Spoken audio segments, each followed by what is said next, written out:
Yung nangyari sa akin this year na dun sa birthday ko. So, yung parang every time na may namimit ako, parang sasabihin na parang, mabait ka naman pala. Yung parang, sabi ko, ba't kaya naging ganun yung connotation sa akin this year? So, parang, naano lang ako na, sana Lord, ang sakit nung mga napagdaanan ko, sana.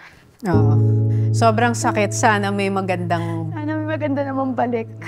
Baka ito na. Siyempre, tas diba, para sunod-sunod at daming ng husga. Dahil lang nakita nila yung maliit na part na yon, nahusgahan na nila yung hanggang since birth mo, na masama kang tao, na ipinanganak kang masama. Ang daming kwento na lumabas na gusto ko nang depensahan yung sarili mo. Hindi mo na pwedeng depensahan kasi may video na eh. Hindi, tsaka yun na eh. Yun na yung tingin sa'yo ng tao eh. Pag nalumabas ka pa, defensive ka na. So sabi ko, nag-pray ako ng pray kay Lord.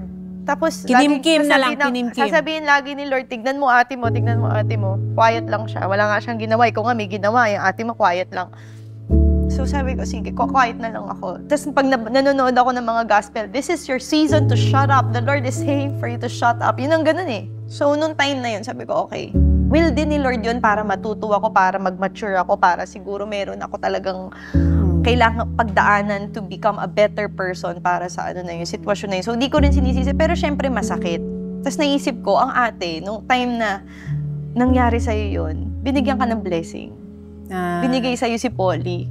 Ito yun siguro. Kailangan ko pagdaanan kasi may ibabalik naman si Lord kung if I'll just become faithful and talagang tanggapin ko yung consequences ng mga actions ko. Tapos, sabi ni Lord, binibigyan mo ako ng deadline. Kung kailan yung balik after ng sakit. Gusto mo, yung timeline mo ang sundan ko. Hindi ganon. So after nun, parang na-realize ko, ba't ko ba pinipressure si Lord? Ba't ako napipressure? Wala naman talaga technically na may pressure sa akin, pero because yun yung gusto kong mangyari. Kaya, dahil yun yung naramdaman ko. So,